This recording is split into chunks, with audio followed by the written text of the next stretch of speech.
Da ni yma yn Pantrafon, lle da ni wedi bildio shed just about di cwblhau at a log store.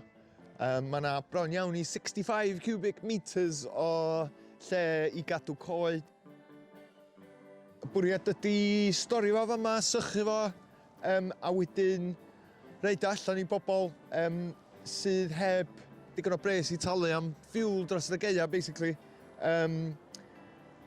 A hefyd mae NRW gobeithio yn mynd i reid coed rhad i ni hefyd i wneud yr un peth.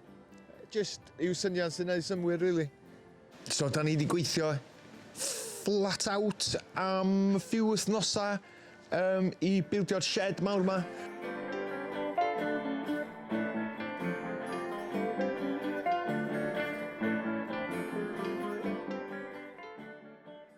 Mae llechwadd, sef y greaves o'r bia, llechwadd i gyd.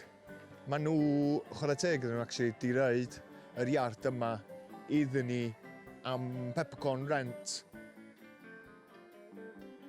Mae o bron iawn yn barod, un diwrnod o waith ar ôl, a wedyn just chopio logs.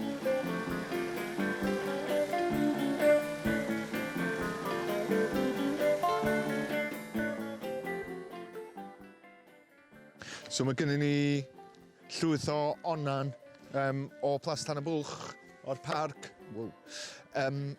A da ni di casglu llwyth, da ni am gobeithio gael pobl mewn i siopio fe i gyd i ni. Neu fyddai yma ar ben yn hun, jyst yn siopio fa am byth. Mae eisiau storio fo, mae'r llosgi'n dda ar hyn onan. Chopio logs, storio logs, cadw bobl yn gynas, happy days.